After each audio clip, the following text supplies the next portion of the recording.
Paz do Senhor, irmãos. Que Deus abençoe muito vocês e aqueles que estão nos vendo pelo YouTube da Igreja Batista Manaim, Alphaville. Essa palavra que Deus me deu essa semana tem o título de O Inferno e a Graça. Antigamente, a maneira de evangelizar na rua era através de uns folhetinhos. Eu me lembro quando eu me converti, eu recebi um folhetinho amarelinho assim, que tinha as 4 leis da salvação, espirituais para a salvação. Essa maneira hoje não se faz mais. A gente nem a Bíblia física a gente traz para a igreja mais. Nós trazemos um aparelhinho que antigamente chamava telefone celular e agora o que menos faz é telefonar.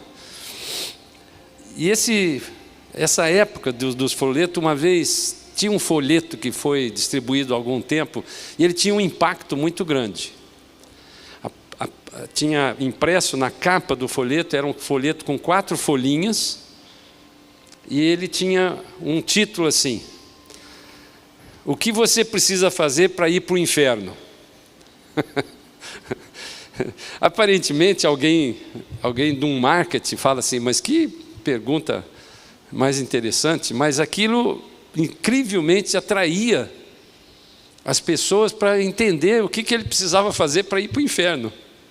Talvez até pensando uma forma de não ir para o inferno. E aí ele abria o folheto, tinha 4 páginas em branco. E no finalzinho da última página, lá no rodapé, estava escrito assim: nada, você não precisa fazer nada, você já está condenado. Para nós desenvolvermos esse assunto, eu queria fazer primeiro uma oração, porque eu nunca vi tantas armadilhas que Satanás tem feito para fazer você desacreditar dessa pergunta. Então vamos ficar de pé e eu quero, na autoridade do nome poderoso de Jesus Cristo, aquele que tem nos dado tantas coisas, tem sido provedor, tem sido curador, tem sido libertador, mas principalmente é aquele que morreu por mim e por você. Ele fez tudo que a graça de Deus possa fazer para que eu e você possamos não ir para o inferno. Senhor amado, eu quero colocar essa palavra no seu altar, Pai. Tudo aquilo que o Senhor transmitiu para mim, que eu possa ter capacidade de transmitir aquilo que o Espírito Santo de Deus quer falar conosco. Mas principalmente sabemos que o Espírito Santo, que é aquele que nos convence da justiça, do juízo, do erro, seja Ele que convença o coração de cada um de nós hoje que estamos aqui e daqueles que estão nos vendo pelo YouTube. E eu quero, portanto, na autoridade do nome poderoso de Jesus, repreender a todo espírito maligno que está querendo lançar dardos inflamados para trazer confusão à mente daqueles que estão nos vendo e ouvindo. E eu repreendo na autoridade do nome poderoso de Jesus. Jesus de Nazaré, aquele que morreu por cada um de nós. E que essa disponibilidade que da graça de Deus que está nas nossas mãos, possa atingir a cada uma daquelas pessoas que estão nos vendo agora e que vão nos ver e continuar nos vendo por essa mídia social da igreja. Te louvamos por isso e te agradecemos em nome de Jesus. Amém. Pode sentar, irmãos. Eu quero tentar fazer de uma forma didática essa resposta. Ela pode parecer óbvia para aqueles que são crentes em Cristo Jesus, mas essa é uma informação muito difícil nós clamarmos ao Senhor e sabemos que nós já nascemos condenados. É uma informação teológica profunda e que você tem que compreender por que nós nascemos condenados. O livro de Gênesis, então eu vou tentar fazer de uma forma bem rápida e didática, para que você deixe que o Espírito te convença dessa palavra. No princípio, no capítulo 1, versículo 1 do livro de Gênesis, diz assim: no princípio criou Deus os céus e a terra.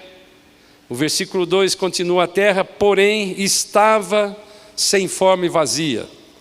Numa outra tradução, no original, rayá, a palavra rayá hebraica quer dizer tornar-se, vir a ser. Então poderíamos traduzir: a terra, porém, se transformou sem forma e vazia. Havia trevas sobre a face do abismo e o Espírito de Deus pairava sobre as águas. E o versículo 3 continua: disse Deus, haja luz, e houve luz. Os teólogos estudiosos, ao longo de todos esses anos, não somente agora, mas desde quando a igreja é igreja,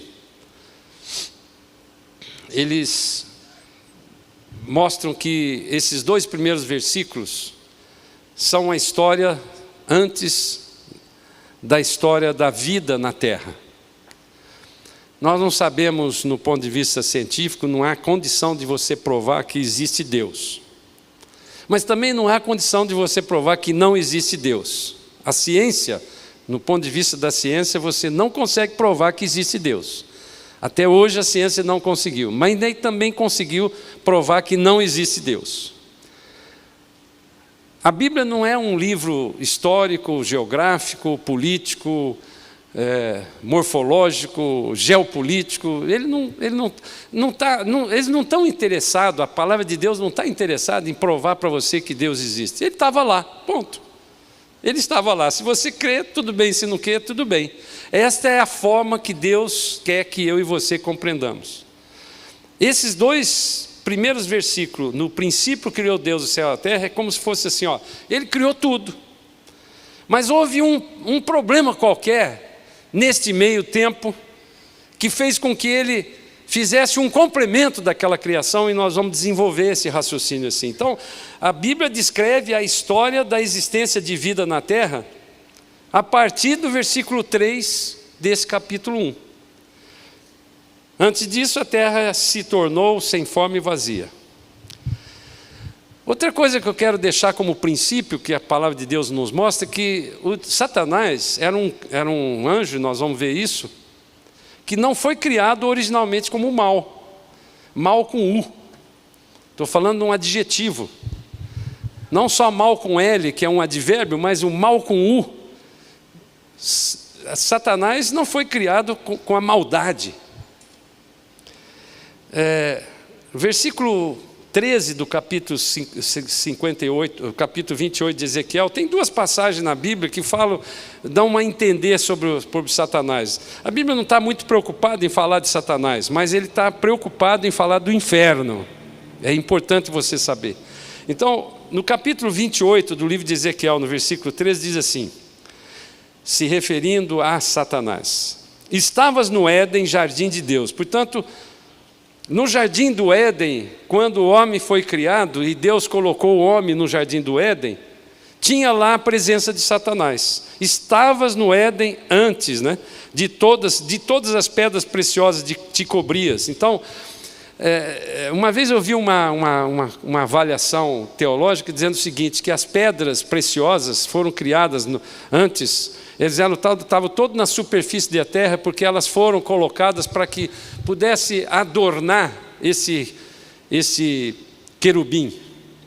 E hoje elas estão tudo dentro da terra, para ficar muito difícil para você ter acesso ao ouro, a essas pedras preciosas que cobriam o sárdio, o topázio, o diamante, o berilo, o ônix, a jaspe, a safira, o carbúnculo e a esmeralda. De ouro se te fizeram os engates e os ornamentos, no dia em que foste criado, foram eles preparados. Olha que coisa tremenda.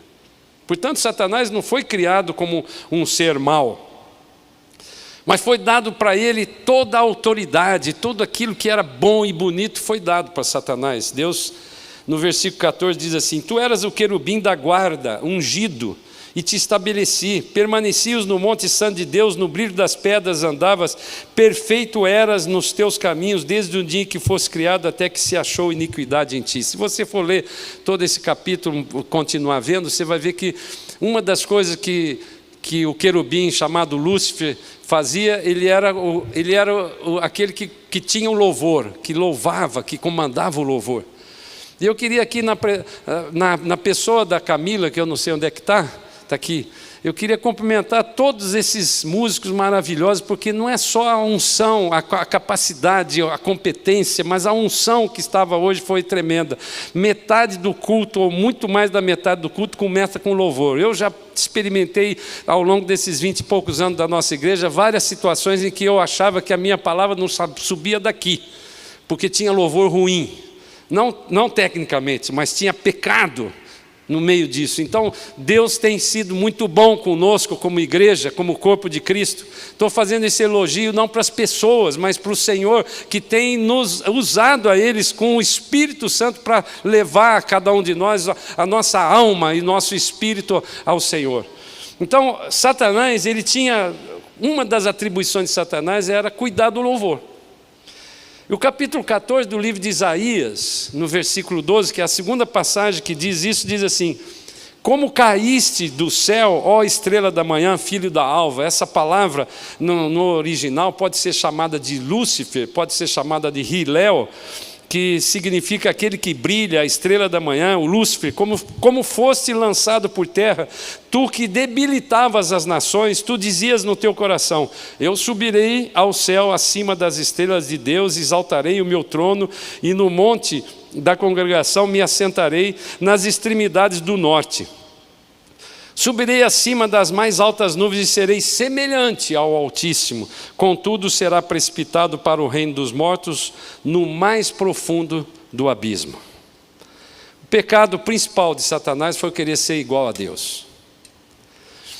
Essa rebelião, e esse é um pecado que nós lidamos ao longo das nossas vidas, todo o tempo. Se você fizer uma retrospectiva histórica da sua vida, e quem tem mais tempo de vida como eu, tem mais história para contar, você vai ver que muitas vezes você deparou com este tipo de pecado, começando no seu país, vendo, olhando, observando os políticos, o comportamento dos políticos, na igreja, na sua família, na empresa que você trabalha ou na empresa que você dirige.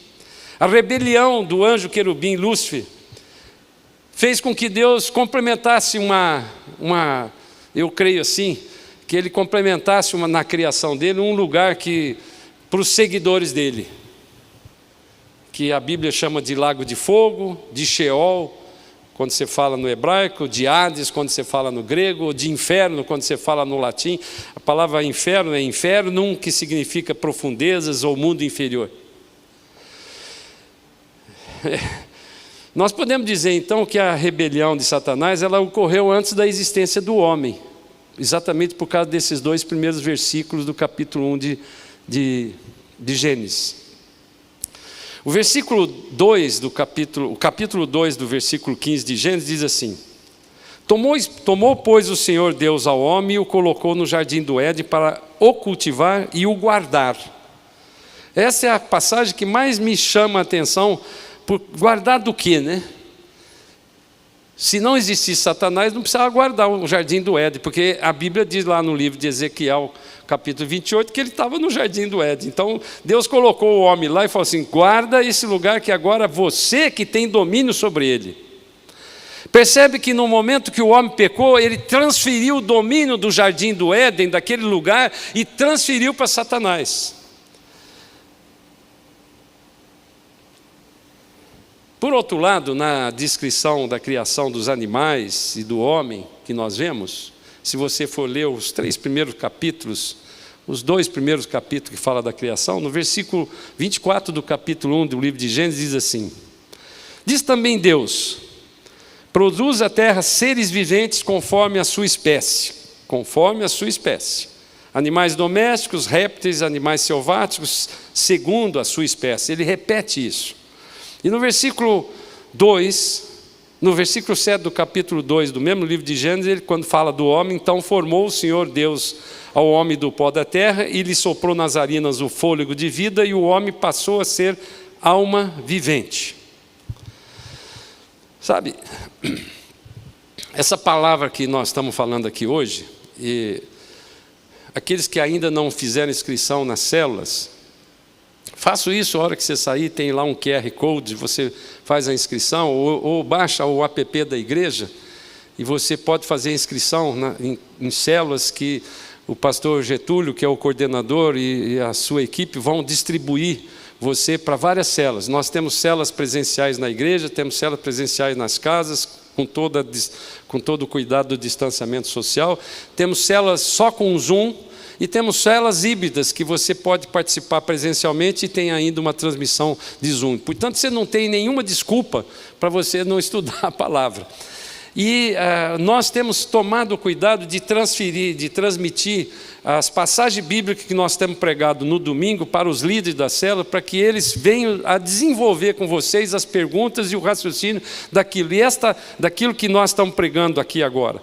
E esta palavra, essa passagem que está aqui, com certeza vai trazer muitas dúvidas na cabeça de vocês. Portanto, uma forma de você tirar essas dúvidas, discutir, estudar e transmitir é através das células. Então, eu estou incentivando vocês a fazer isso. Aqui então no versículo 7 do capítulo 2 do livro de Gênesis, diz que ele formou o Senhor Deus ao homem do pó da terra e lhe soprou nas narinas o fôlego de vida, e o homem passou a ser alma vivente. Lá na frente, quando Paulo escrevendo, falando, comparando Adão com Jesus, e chamou propositadamente Jesus de o último Adão, ele chama Jesus de alma, de espírito vivificante, e não mais de alma vivente. São dois seres que nós precisamos compreender. Assim como eu e você vivemos no mundo hoje, com esse corpo ainda corrupto, não foi transformado, quando vier o arrebatamento, nós vamos ter o corpo transformado. Nós temos um corpo que somos alma vivente, e portanto, como alma vivente, nós reproduzimos seres com alma vivente no pecado. Esta é a razão por que aquela pergunta que foi feita lá, o que você precisa fazer para ir para o inferno? E portanto a resposta é nada. É porque você já está no inferno se você não fizer nada para sair dele. Percebe isso? Aqui diz no capítulo 5 de Gênesis, no versículo 3, diz assim: viveu Adão 130 anos e gerou um filho, à sua semelhança, conforme a sua imagem, lhe chamou Sete. Paulo fala lá em Romanos 6 que o salário do pecado é a morte. Portanto, nós nascemos já com o pecado, na origem da nossa vida, porque nós somos reprodução de um semelhante que já pecou, que era Adão. Toda a humanidade está condenada. Mas agora eu quero falar da graça, porque na verdade tem uma solução, e a solução é muito simples para mim e para você. E por que então a humanidade não aceita Jesus tão rapidamente como precisa? Por causa das armadilhas que Satanás, quando ele perdeu a guerra, porque Satanás já está condenado. A palavra de Deus diz, quando você lê o livro de Efésios, capítulo 1, 2 e 3, você vê que ele está debaixo do nosso pé. Ele já está condenado. Mas a partir da criação do homem, Satanás começou a arquitetar uma forma de tirar o homem do seu relacionamento com Deus. Bom, já que eu perdi a guerra, porque eu não sabia daquele plano de Deus. Mas lá no início, a manifestação da graça de Deus já existia lá no início. Quando o homem pecou, imediatamente após, Deus providenciou matar um ser que não tinha nada a ver com aquela história, matar um animal e cobriu o homem. E Satanás, a estratégia dele sempre foi a mesma, sempre colocar em dúvida a palavra de Deus. Então ele começa assim, ó. Você deve ter várias perguntas que você fez ao longo da sua vida, e mesmo agora como crente, você talvez tenha algumas dúvidas desse tipo, quando você passa por uma situação como essa que nós estamos passando da pandemia. Então você pode falar assim, o inferno não existe. Está cheio de gente falando assim, o inferno não existe. Deus é muito bom, Deus é amoroso, e Deus é mesmo. Então ele não vai deixar que aquela humanidade que ele criou vá para o inferno, vai passar a eternidade no inferno. Se você for muito bonzinho, você vai para o céu. Várias vezes ao longo da minha vida de crente eu deparei, quando começava a pregar e falar de Jesus para alguma pessoa, o cara fazia essa coisa: não, eu não matei ninguém, não roubo, não adultério, não faço isso, não faço aquilo. Ou até mesmo um crente fala: eu sou dizimista, eu venho na igreja todo domingo, eu canto hino. O próprio Jesus, para mostrar que o inferno existe, ele falou para os maus fariseus, o mal com U também, adjetivo. Tinha vários bons fariseus. José de Arimateia era um deles, Nicodemos, Gamaliel, o próprio Paulo, que errava como um fariseu, mas ele tinha o coração para fazer a obra, ele achava que ele estava certo. Então Jesus, quando abordou esses maus fariseus, porque eles estavam testando Jesus, no capítulo 23 do livro de Mateus, no versículo 33, ele diz assim, olha como Jesus adjetivou esses fariseus: serpentes, raças de víboras, como escapareis da condenação do inferno? É como se dissesse assim, me conta o que vocês vão fazer para vocês saírem dessa condenação que vocês já estão determinados. E eles não estavam na condenação do inferno só porque eles eram fariseus maus. Eles estavam porque eles nasceram com esse pecado. E a única forma deles poderem alcançar a salvação era pela graça. A única forma. Quando Adão pecou, no dia seguinte, ou no mesmo momento, Deus providenciou, no dia seguinte, é forma de dizer, ele providenciou uma salvação para o homem. Capítulo 3, do versículo 21 do livro de Gênesis, diz assim, fez o Senhor Deus vestimenta de peles para Adão e a sua mulher e os vestiu.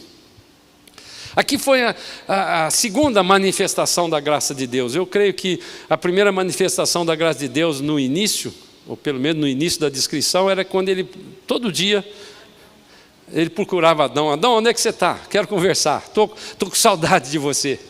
Assim que às vezes eu tenho sentido, eu vejo alguns irmãos assim, que eu falo, estou com saudade de você. E essa máscara, ela nos impede esse relacionamento. A misericórdia de Deus providenciou o caminho da salvação, irmãos. Pela morte de uma carne e sangue, nós temos a recuperação da cobertura da nossa nudez, da falta de proteção, da exposição dos ataques do inimigo. Sabe, por isso que alguém um dia pensou que, quando a palavra de Deus diz que o homem se viu nu, e ele percebeu isso tem uma conotação que não tem nada a ver com sexo, porque quem criou o sexo foi Deus. E Deus criou o sexo para ser bom. Nada que Deus faz é ruim. Então o sexo não é aquela nudez que ele percebeu, não era com relação ao sexo, mas era com relação à falta de cobertura. O pecado te afasta de Deus porque Ele é santo e Ele não pode ficar olhando o pecado. Então, imediatamente, Ele providenciou uma maneira de te cobrir, de te proteger, para que Ele pudesse olhar para você e olhasse você não na sua falta de proteção, mas naquilo que você é protegido, que é a cobertura, que é o próprio Jesus. Paulo enxergou isso de uma forma maravilhosa no capítulo 3, quando ele estava falando da lei e da graça lá no livro de Gálatas. Ele estava no capítulo 3 do livro de Gálatas, ele falou no versículo 26 o seguinte: pois todos vós sois filhos de Deus mediante a fé em Cristo Jesus. Aqui ele já estava bem fundamentando claramente o seguinte: você só pode ser chamado filho de Deus se você tem a fé em Cristo Jesus. E por que isso? O versículo 27 ele diz: porque todos quanto foste batizados em Cristo Jesus, em Cristo, de Cristo vos revestistes. Portanto, aquela cobertura que Deus providenciou para Adão naquele momento já prefigurava Cristo, o sacrifício de Cristo. Essa sacada que Satanás não teve a percepção. Por falar em dízimo, no dia 7 agora, próximo domingo, nós vamos... Dízimo não, batismo. Ato falho, hein? Estou preocupado com o dinheiro da igreja. Então, o batismo vai ser dia 7. Não só o batismo, mas a aclamação daqueles que já são batizados. E amanhã, segunda-feira, nós começamos no domingo passado, mas aqueles que ainda aceitaram Jesus hoje e aqueles que ainda não fizeram o curso na semana passada, pode vir amanhã às 8 horas aqui, está tendo uma aula sobre o batismo. Você precisa compreender isso, e aqui tem uma palavra tremenda, que o batismo é em Cristo, e é em Cristo que você se reveste. A partir do momento que você aceita Jesus como Senhor e Salvador, a partir do momento que você se batiza, você tem em cima de você uma proteção completa, recebe um pacote, não só da garantia da salvação, o seu nome está escrito lá no livro da vida, não só de você fazer parte da herança do reino de Deus, você fazer parte como herdeiro e co-herdeiro com Cristo Jesus, de toda a proteção que você precisa. E nesse momento que nós estamos passando, mais do que nunca nós estamos precisando da proteção do Senhor. A cobertura de Deus oferecida a Adão e Eva, logo do pecado, ela é representada pelo sacrifício de Jesus. Então, assim como Adão e Eva caíram numa armadilha de Satanás, não caia na armadilha de Satanás aqueles que ainda estão em dúvida. Será que existe o inferno? Eu sou bonzinho, então eu sendo bonzinho, eu vou fazer as minhas obras e Deus vai lembrar de mim quando Ele vier no julgamento. Quando nós passarmos no tribunal da justiça de Deus, que todos nós vamos passar, aqueles que foram lavados pelo sangue de Jesus vão passar no tribunal para receber o galardão, porque a condenação já foi eliminada pelo sacrifício de Jesus. E aqueles que não foram cobertos pelo sangue de Jesus vão receber pelas obras que eles fizeram. Portanto, se você passar a vida inteira sem nunca pecar, você pode talvez merecer essa salvação, mas nenhum homem nasce sem o pecado. O único que nasceu sem pecado foi o homem Jesus. É por isso que ele teve que nascer de uma virgem. A humanidade de Jesus era total, era 100% quando ele esteve aqui conosco como homem. E é por isso que ele teve que não pecar, porque ele não pecando foi o único homem que pôde trazer sobre ele todos os nossos pecados. Não caia nessa armadilha que Satanás fez com que Adão e Eva fizessem. Não entre nessa conversinha fiada. O poder de Deus, através de Jesus, que é o próprio Deus, transforma você. A graça de Jesus é suficiente para fazer tudo aquilo que você e eu não conseguimos fazer para alcançar a salvação. É a coisa mais fundamental que eu e você como crente precisamos compreender. Não há condição de você fazer alguma obra para merecer a sua salvação. Aquele que está nos vendo aqui no YouTube ou que está aqui presente, que ainda não tem essa certeza, saiba disso. Você tem que fazer a regra que nós vamos já estamos chegando no final para você fazer essa regra. Capítulo 1, versículo 1 do livro de Hebreus, o autor de Hebreus, que ninguém sabe com certeza quem foi, diz assim: havendo Deus outrora falado muitas vezes e de muitas maneiras aos pais pelos profetas, nesses últimos dias nos falou pelo Filho, com letra maiúscula, através de Jesus, a quem constituiu o herdeiro de todas as coisas, pelo qual também fez o universo. Ele, ou seja, o Filho, que é o resplendor da glória e a expressão exata do seu ser, sustentando todas as coisas pela palavra do seu poder, depois de ter feito a purificação dos pecados, assentou-se à direita da majestade nas alturas. Olha que descrição que o autor de Hebreus começa o livro dizendo sobre Jesus. Jesus é o herdeiro de todas as coisas. É o arquiteto e o construtor do universo. Satanás foi criado, ele não era uma criatura, ele não era o criador. Ele foi criado, ele é uma das coisas que Deus fez. Então, Jesus é o arquiteto e o construtor do universo, ele é o resplendor da glória de Deus, ele é a imagem personificada de Deus, ou seja, ele é o próprio Deus, ele é a palavra poderosa. Irmãos, quando você proferir uma palavra em nome de Jesus, o poder não está em você, mas está naquele que tem a palavra poderosa. Quando você ora sobre um enfermo, você está transmitindo um poder que não é seu, mas é o do Jesus. Se você crê dessa forma, Ele pode curar agora. E finalmente, irmãos, isso é que é mais maravilhoso da graça de Deus. Ele é o purificador dos nossos pecados. Romanos 10 é o livro, a passagem mais didática da Bíblia para você hoje que está nos vendo e que está aqui hoje, que ainda não tem essa certeza da salvação. É a passagem mais didática e simples para você alcançar a salvação em Cristo Jesus. Quando eu falo de salvação, a palavra salvação, ela não é a salvação somente espiritual. Eu estou falando da salvação de qualquer coisa. Você precisa de uma salvação, aquele que está lá no hospital com coronavírus precisa de uma salvação, a libertação, a cura. Se você tem uma dívida que aos olhos dos homens são impagáveis, e às vezes são mesmo, você precisa de uma salvação, você precisa se livrar daquela escravidão da dívida. Se você tem um relacionamento destruído, seja por qualquer coisa, até mesmo por um erro seu, você pode chegar aos pés do Senhor e falar: Senhor, me perdoa, eu quero corrigir isso, eu preciso de uma salvação, eu preciso de restauração. Então, quando Paulo falou aqui no capítulo 10, no versículo 9 de Romanos, que é a passagem que eu digo mais didática para a obtenção da salvação, no mais amplo sentido da palavra.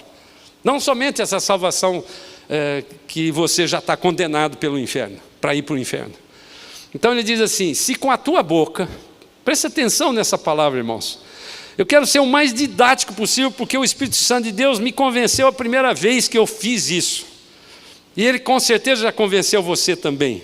Se com a tua boca confessares Jesus como Senhor, e em teu coração creres que Deus o ressuscitou dentre os mortos, serás salvo. Porque com o coração se crê para a justiça e com a boca se confessa a respeito da salvação.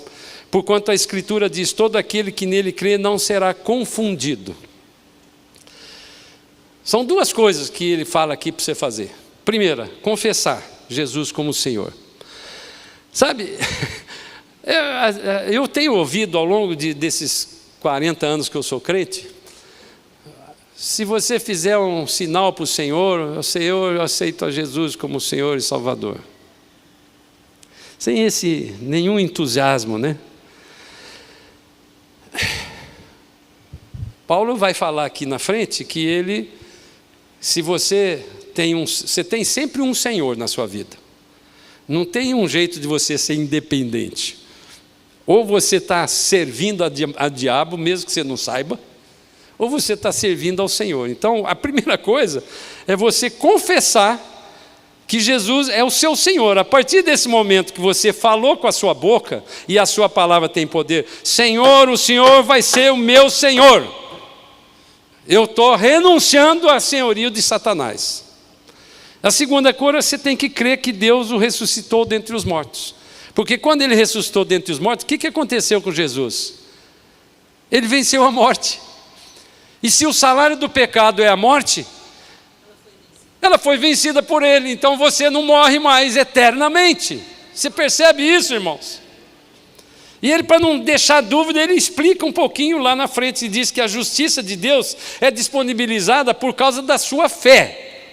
Fé é a certeza das coisas que você não vê. Eu não estou vendo nada, não estou vendo acontecer nada. Mas eu, como pastor e como crente antigo, digo o seguinte: tem muitas pessoas que eu vi ao longo do meu tempo de crente, inclusive eu, que foi desenvolvendo a sua salvação. Não é uma coisa instantânea. O que é instantâneo é que passa a habitar dentro de você o Espírito Santo. E, portanto, quando ele habita em você, a sua mente muda. Eu já testemunhei isso uma vez aqui, que eu tinha um problema grave que fui ensinado pelo meu avô paterno. Vou falar aqui mesmo para vocês entenderem. Eu era um fascista terrível, porque eu aprendi desde criança que o Mussolini era o meu herói. Depois transferi aquilo para um nazista lá, aquele doido daquele Hitler. Você pode falar: mas não é possível, tem gente que pensa assim. Eu pensava assim. Mas sabe o que aconteceu? E eu tinha um ódio gratuito pelo judeu, por exemplo. Quando eu me converti, no dia seguinte, eu passei a ter um amor incompreensível pelo judeu e pela palavra. Aquilo foi instantâneo na minha mente. Foi como se fosse uma lavagem cerebral, realmente. Uma libertação daquele cativeiro maligno de ódio. Cuidado com o que você fala com seus filhos. Eu era um menino de 8 anos de idade quando eu vi pela primeira vez um filme daqueles branco e preto com um som muito ruim. Meu avô paterno era um engenheiro, por isso que eu sou engenheiro, eu admirava ele falava muito pouco, mas eu admirava ele. Ele um dia lá no escritório dele, ele com a prancheta assim, desenhando um projeto qualquer, e eu lá nos pés dele olhando, devia ser um moleque chato daqueles que ficava curioso, perguntando isso, perguntando aquilo, e ele falou assim para mim: eu vou te mostrar um filme de um homem muito poderoso e muito competente. E passou um filme de um discurso do Mussolini na praça lá em Milão, lotado de gente, eu fiquei ouvindo e não entendia nem o que ele estava falando, porque era um assunto político, e eu com 8 anos de idade não tinha capacidade, e também não entendia direito o italiano dele, porque falava coisas que eu nunca ouvi. Meu avô falava italiano comigo, eu compreendia o dia a dia, mas aquilo lá me chamou muita atenção. Eu acho que naquele momento aquele espírito demoníaco de ódio entrou na minha cabeça. Cuidado com o que você faz com seus filhos. Não deixa assistir coisas que tem aparecido na televisão e que aquilo fica injetado nele. Mas o Espírito Santo de Deus, a graça de Deus entrou instantaneamente na minha vida. E eu me surpreendi no dia seguinte tendo um amor profundo e queria conhecer tudo da história do judeu pela palavra de Deus. Porque eu fui criado numa igreja evangélica, por incrível que pareça. Então, a fé em Jesus, ela é a certeza de uma coisa que você não vê.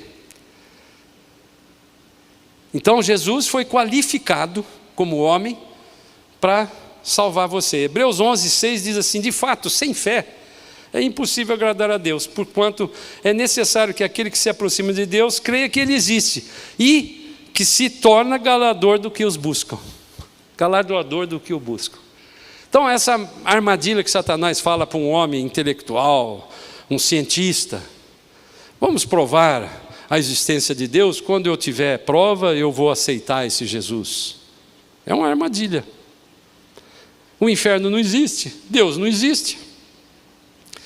Então só tem um jeito de você primeiro chegar a alcançar a justiça que eu digo é você. A justiça, a palavra justiça é dar aquilo que ele tem direito. O que é que você e eu temos direito, se eu já sou condenado? A morte. Ele foi lá e cumpriu a justiça no seu lugar. Isso vale tanto para a salvação eterna, como qualquer outro tipo de salvação, como eu disse no início. Você está precisando de um tipo de libertação, de salvação, é hoje que Deus vai fazer isso na sua vida. Você crê nisso, irmãos? E aí você tem que confessar que Ele vai ser o Senhor da sua vida. Senão, você fica com um pé cá e um pé lá. Romanos 6,16 diz assim: não sabeis que daquele a quem vos ofereceis como servos para a obediência, desse mesmo a quem obedeceis sois servos? Seja do pecado para a morte, ou da obediência para a justiça. Mas graças a Deus, porque outrora éramos escravos do pecado, contudo, viestes a obedecer de coração à forma de doutrina que fostes entregues. Estou fazendo uma doutrina aqui para mim e para você. E uma vez libertados do pecado, fosse feitos servos da justiça. Para terminar, a palavra confessar, irmãos, no grego é homologel. A palavra homologar veio dessa palavra homologel, que quer dizer concordar com isso, ou consentir. Quando o presidente da República homologa uma lei passada no Congresso, ele está concordando que aquela lei seja aplicada. E, portanto, ela é concordada, ela é consentida. Eu quero terminar orando agora com vocês. E essa oração que eu vou fazer, eu não vou dividir naqueles que ainda não conhecem Jesus, mesmo aqueles que estão nos vendo pelo YouTube, e que ele agora foi convencido pelo Espírito Santo de Deus, para poder confessar e crer. Ele foi convencido pelo Espírito. Mas eu não quero fazer isso porque eu posso deixar você ainda. Uma das coisas que eu tenho percebido na minha vida que Satanás faz com uma armadilha, ele começa a fazer você ficar envergonhado de fazer uma oração dessa.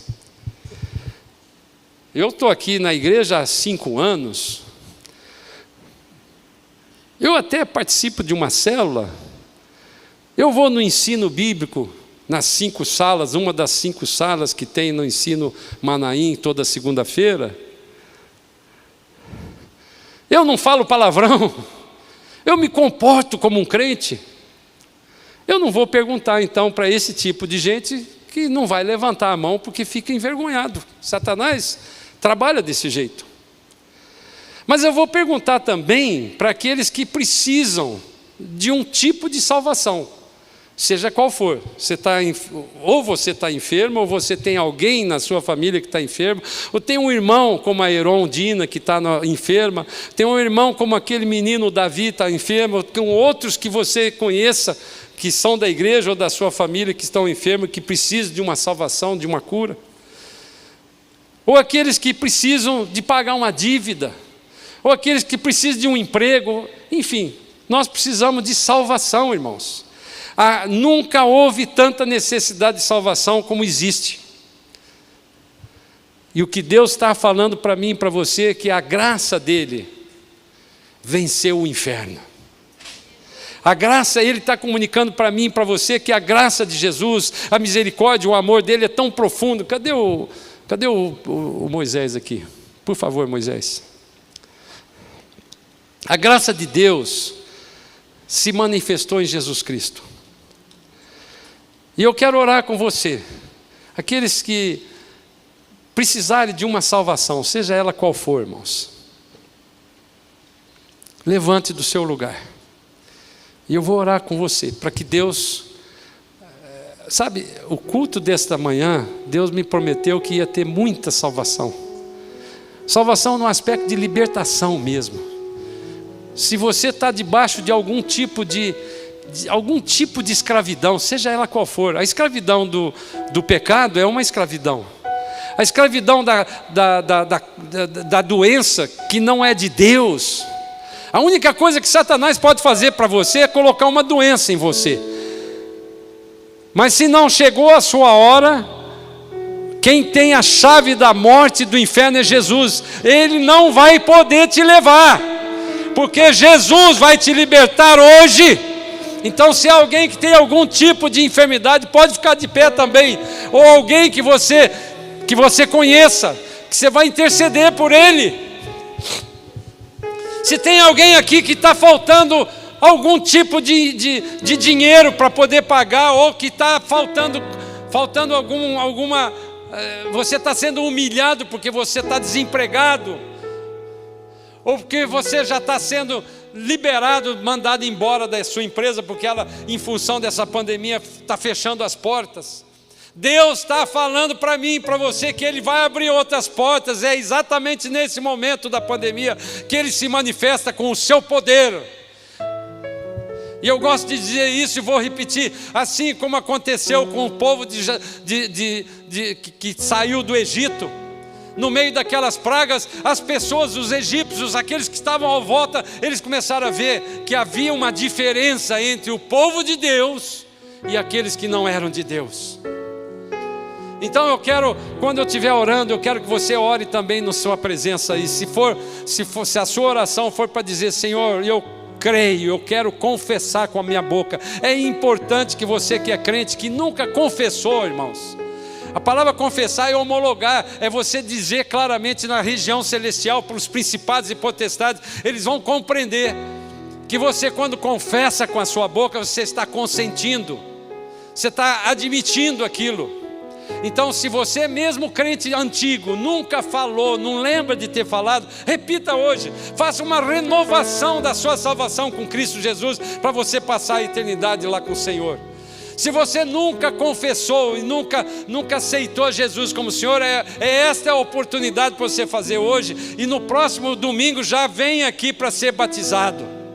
Não somente aqueles que estão presentes, mas aqueles que estão lá no YouTube. Faça isso, confesse com a sua boca e creia com o coração para que seja salvo. O seu nome vai ser escrito no livro da vida e nada vai tirar você da eternidade com Jesus.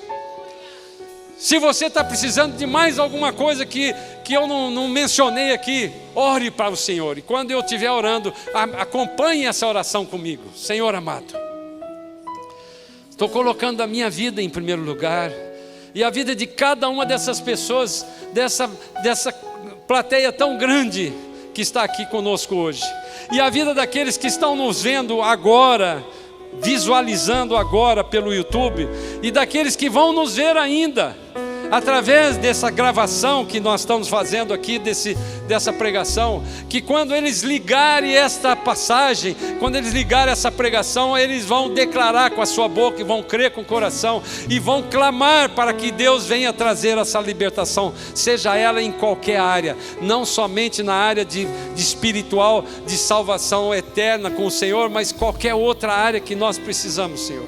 Eu estou clamando isso no nome poderoso desse Jesus, esse Jesus que criou todas as coisas, que é o resplendor da glória de Deus, que é aquele que chegou nesse mundo e fez esse mundo com toda a perfeição, e que Ele arrancou da mão de Satanás a chave da morte, e arrancou todo o poder de Satanás, que já está debaixo de cada um de nós, em nome de Jesus. Eu estou falando isso agora, na autoridade do nome de Jesus, e eu creio, Pai, que o Senhor vai fazer grandes coisas, porque o Senhor me prometeu isso, e o Senhor é fiel, que vai acontecer nesta semana grande libertação para esse povo que está se manifestando para a honra e para a glória do nome de Jesus. Amém.